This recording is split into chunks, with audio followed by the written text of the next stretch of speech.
Alright everyone, how's it going? This is rexfurry here, welcome to another... Okay, so obviously I haven't got that super fast, awesome intro down, but nonetheless guys, welcome to another video. It's been a while, not too long, but yeah, it's been a while, so I decided that since I have a little bit of time today, I would go ahead and try to get this video out. Hopefully it works out okay. I am a bit tired, mind you.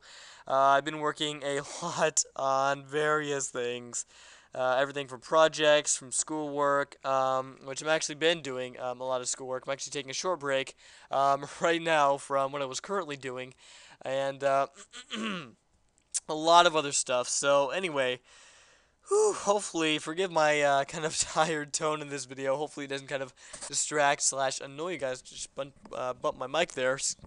Sorry about that. So anyway, yes, this is a Game Maker game preview, as you guys can tell from the title of this video. And today we're going to be doing a preview on the game Tiny Island. Alright, so very, very interesting game. Something that is completely different from a lot of my other previews in a lot of different ways. One being that pretty much the whole entire game, just kind of apart from a few, very, very few objects, there are some drag and drop actions. So I think total there's only like 4 in the whole entire game. Everything else is code. Nothing else is excluding code here. The whole thing is built from the ground up, from my personal knowledge of GML. So very, very intense there in terms of that, because I don't really do that. I usually in some of my games I'll use a lot of drag and drop with code, you know, just because I know, I mean, I'll substitute it later, but you know, usually I just start out with drag and drop and then just kind of to get an idea of where I'm going and then substitute it for code. But this time I built the whole thing up from code, trying to pretty much, I guess, what's the word here? Trying to restrain myself from using any drag and drop whatsoever. Just totally from the beginning built it all up from code. So and a lot of things I didn't know how to do, I also tried to kind of interpret into code as well, which overall I think went really well. Excuse me.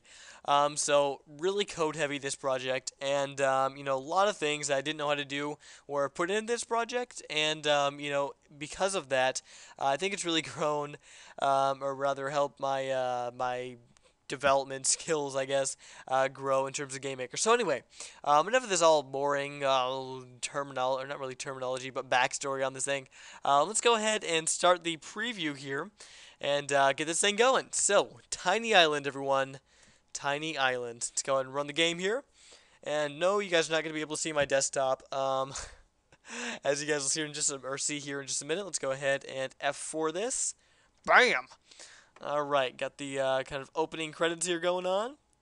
Alright, and as you guys can see, when I toggle full screen on and off, you guys will notice, if you do notice, that the resolution has not changed. This is full screen, this is not full screen.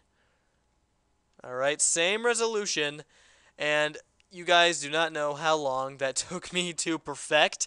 You know, I had a lot of different systems I was using for this, but it took me about, I would say 45 minutes to actually perfect this and get it down the way it currently is. So when you just F4 it, it kind of goes to, you know, full screen, not full screen. Keeps the resolution very, very nice. Worked a long time on that. 45 minutes. Oh, jeez, I just told you guys. So, let's go ahead and explore some of these options right after we get some music going on here, because it's kind of bland. You know, beautiful intro screen here, beautiful menu screen, as I should say. And let's go to the option screen here. Now, as you guys can hopefully hear, we have some music going on here, some background music. We have a volume slider. Very, very nice. Took me a while to figure that out. And it's not the hugest thing to kind of work on, or rather work into your games, and then kind of obviously work on. But, you know, I do still have some little, not necessarily bugs, but kind of, I guess, challenges I need to overcome with this volume slider. As you can see, the volume stuff works fine. Okay, that works great, but the only thing is I want the sound, or I rather want the sound. Apologize, I am tired, as I told you guys in the beginning. Hopefully it doesn't take away from the experience, but nah. Alright, so, bump my mic again, jeez. So, anyway, as I was saying, I want the volume to originally play when the game actually starts, instead of just going to, you know, options, and then having it play from there. So, I do need to work that out, but, you know, I figured that it wasn't the biggest thing. so far in the game. So yeah, I'll just work that out later versions, or rather in later versions. Which brings me to my next point.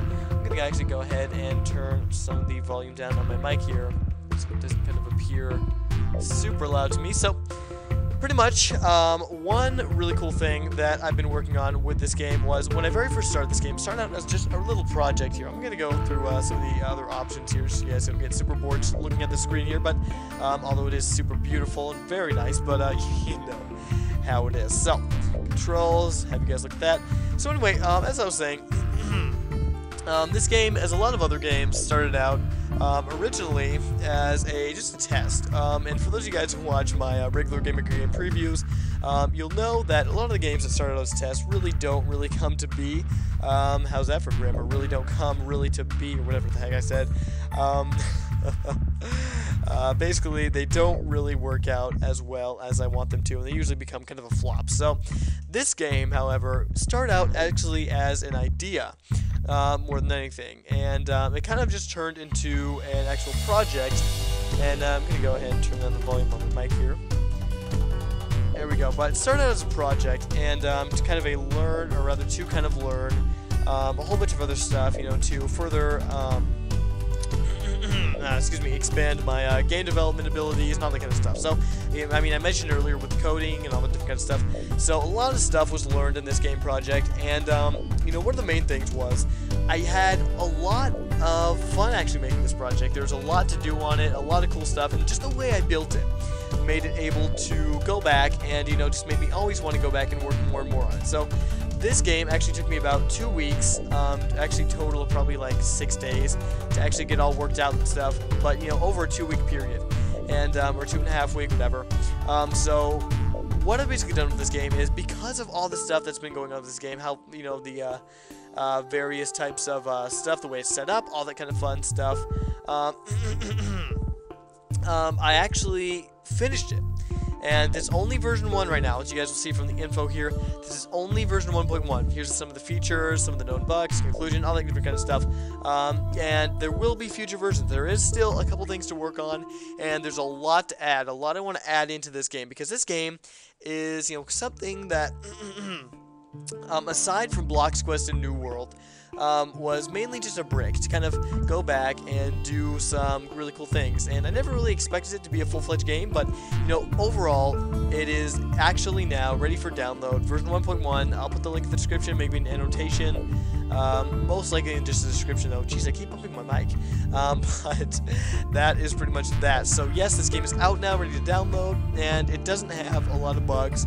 I mean, as you guys can see here, just here's some of the known bugs. Pretty simple as well.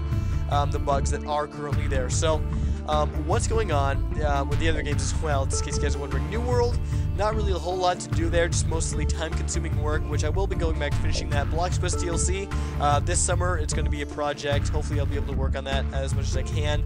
We'll see how it goes, though. But mainly, this is the preview for this game. Tiny Island, everyone. Let's go ahead, and now that you guys have seen some of the controls, how the kind of the menu works overall,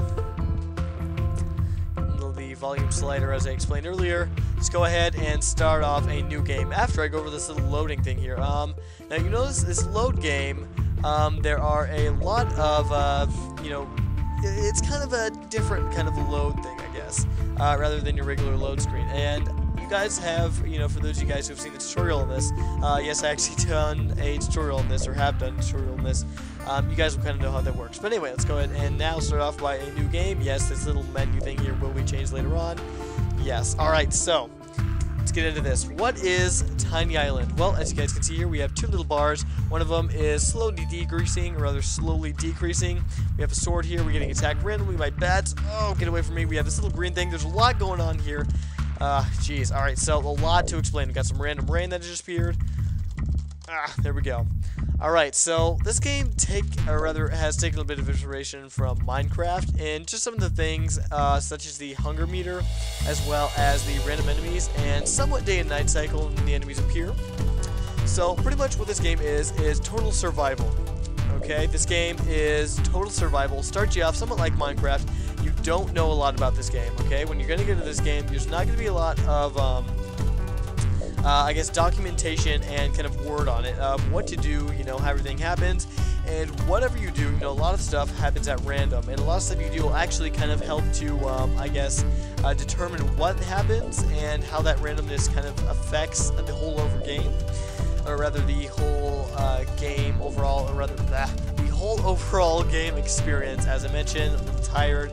Try not to get too distracted from that. I apologize. So, all right. So I'm just gonna kind of walk you through this game. You guys will of course be able to play it for yourself, but what's going on here is we have this little character, right?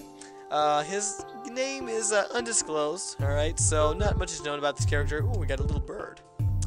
He's laying an egg. Very nice, very nice. Alright, that egg has, I guess, just hatched a new chick. Hello, little bunny.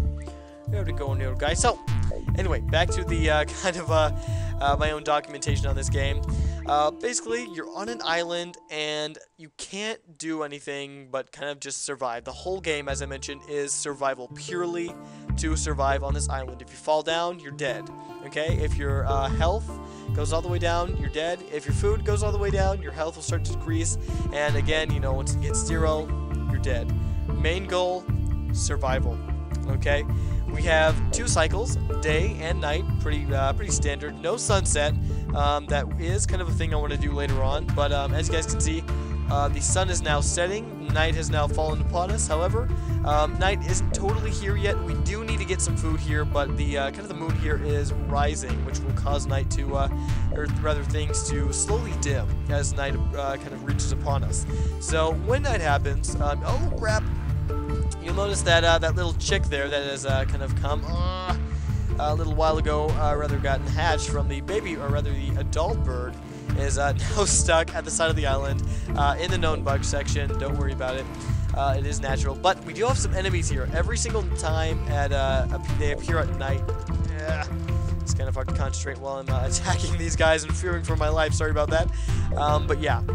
Every single time night appears, we'll get these kind of amount of bats, and the amount isn't necessarily specified. It's just kind of how many you allow to actually live. And every single time you kill a bat, it might or might not drop a piece of meat, which you can then use to refill your hunger meter, but not your health meter. Well, I guess you can refill your health meter, but it will take a while. I mean, you only get like 5 HP out of 100 or so. Or no, I think it was like 0.5, so I mean even less than 1. So, and you know, a lot of cool things are happening at once here. You know, I'm getting attacked by bats, and we're getting some meat drops, which are both health and hunger drops. Our little baby chicken has actually hatched into a chicken, and I actually need to change that over to bird.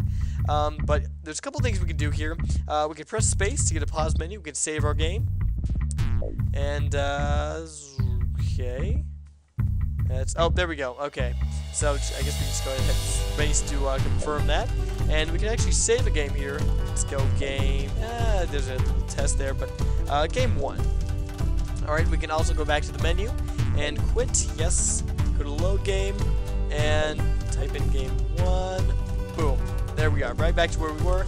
Alright, let's go back to the main menu, or the pause menu here. We have a resume as well as a quit. Let's go and go to resume here. So a couple things have happened. Our little baby bird has also hatched into a adult bird. We have another bird here that is laying an egg. So let me go and explain this little system here. Every once in a while, not always, but every once in a while at the time of day. So every time it's daytime, we got some random rain going on here as well. That's kind of random. It will happen on its own whether it's day or night. But every single time it's daytime, a bird might just swoop by and lay an egg. Now the thing with these is it just adds to the survival factor of the game. Let's go ahead and actually do something really cool with this chicken here. You know, actually I'm going to go and hold off on that really quick and just kind of explain this. So we have these birds, and you can choose to kill these birds. I'm just going to go ahead and, do I want to do this? Not yet. I'm going to go ahead and actually kill this bird right now. So let's say you're really, really hungry, right? And there's nothing else, no food, you're going to die. So you can kill that bird to get chicken, to get more health, as well as, I guess, proceed to fill up your hunger meter so that it doesn't really, I guess, go down as much to further your death in ways of starvation. So you can do that. However, if you do that, it will affect the way that you play the game. We've got more bats coming in here. Because if you kill your chicken, or rather your bird, and you know, just get that more food source back. Oh, he laid another bird. Yes, birds can lay other birds if they're alive. So you kind of, I guess, farm other birds, but the only trade-off is you have to not let them die. But it's at your expense that you might, or rather at your life expense, that you could die in the process. And you know, if you're really far in the game, and you don't really want to die, you're not going to want to do that. So, you know, all decisions that you do really affect how the game plays out, and it really does make a difference what you do. Whether you kill your bird, you harness him for more birds, you know, how you do the game, or rather how you play the game. And bats will be attacking your other birds, so, you know, just another thing to think about, and another thing that will affect the gameplay. So let's go ahead and just fend off these bats here. As you see, the day and night cycle is a bit wonky right now. Let's go ahead and get rid of these birds. So yeah, the day and night cycle, something that I do need to work out just a bit here, but I know exactly what to do. It's just kind of time consuming more than anything. But I thought that I'd just go ahead and release the game anyway, since it's pretty much complete. We got a bat going over to our birds there. Go away, go away. Okay, and bats can kill your birds as well. So let's go ahead and do something really cool here. We have a little baby chick, but we do have an adult bird right now that it has laid an egg, which actually turned into this baby chick. So what we can do is actually press space. And would you like to name your chicken? Yes. Alright, press yes twice because it's a little buggy there. Let's go ahead and name him, actually, Little Rex. And we have a 10 max character limit, so if we go 10 characters over, it will just automatically rename or shorten the name to 10 characters. So just make sure you don't name your character over 10 characters, or rather, your bird over 10 characters. Hit OK. Little Rex, and you'll resume. You'll see now that our character, rather our bird, is named Lil Rex, which is fantastic. And later on, we're going to get some more mobs as well. We just got a new bird. We have 3 birds here. We're kind of juggling different chicks right now. One adult bird that will continue to lay more adult, or rather chick birds. So a lot to kind of keep track of on the screen, but it will overall help you in your survival in the game. As you can see here, we have day 4. We just hatched a new chicken. Let's go ahead and rename him, rather bird. Alright, let's go ahead and name him, I don't know, let's give him kind of a weird name, Mimi. Alright, so that'd be kind of cool there. Alright, so we got Lil Rex and we got Mimi. As you can see though, the name has overridden, so something I do need to work on, but I will get on that as soon as I can in future versions. So, as you can see here, we're on day 4 of survival on this little island. We have 3 chickens currently, rather 3 birds. And so this whole game is just based, as I said before, based around survival, and your choices will directly affect other things that happen. So, I mean, we have 3 birds that we can use right now, and each one will be attacked when the bats come. So, we can either choose to, you know, maybe take one out since we have 3 right now. Go ahead and take out this chicken. Rather bird, there we go. And refill our health stats and hunger stats. Alright, we've just got 2 other eggs laying. So because of our persistence and our ability to kind of protect our little birds here, we've kind of been rewarded with other birds that will indeed help us and kind of be able to, or rather serve as a farm for other birds to refill our health and hunger stats, which will overall help with our survival and kind of proceed to elongate our days that we've survived on this island. So the whole kind of point of this game currently is, as I said before, survival, and how you survive depends on you. And I mean, it depends on how well you're good at dodging these bats. I mean, how well you're good at harnessing your resources. As you guys may have seen, you guys do start out with 2 bats in the beginning, rather 2 apples. As you see, we've died to kind of, I guess, keep your health up a little bit, and you can strategize as well, pretty heavenly with those apples. So really nice. A lot of thinking going into this game, and overall, a lot of choices that you, the player, will make to directly affect the game. So, in the end version of the game, or rather in future versions of this game, I hope to kind of, I guess, stretch that to, excuse me, to basically, or rather focus more on that. It's kind of your choice to survive fact. I mean, do whatever you want to help you survive personally, and, you know, no one's choices are going to be the same. So, you know, very cool in that respect, and that is Tiny Island, everyone. Version 1.0, and we've come to a screeching halt here. I don't really want to show you guys anymore because I'm sure you guys are ready to play this already. You know, probably one of my more exciting projects, just because it gives you, the player, more of a choice. And I haven't really done that in any of my projects, actually. And, you know, I really want you guys to be able to experience that. Let me know how I did as well as that. So, feel free to leave a comment on Rexfurry Games. If you're a member, if you're not, you can go ahead and sign up for free and reap all the benefits of the website, as well as, you know, maybe leave a comment on here if you don't feel like leaving a comment over there, as well as subscribing to my channel for upcoming updates on this game, as well as other videos, exciting stuff like tutorials, game design tutorials, you know, all that different kind of stuff, previews, as well as comment and rate on this video if you so desire. And until next time, guys, this has been Rexfurry with a somewhat different preview, I guess, than some of my other ones. I don't know, it just seemed kind of different to me. Hopefully you guys enjoyed it. And once again, I apologize for kind of the rather tired state of this video here. And hopefully I make up for it by the download of this game, Tiny Island. Future updates will be coming. And until next video, guys, this has been Rexfurry, and I'll see you guys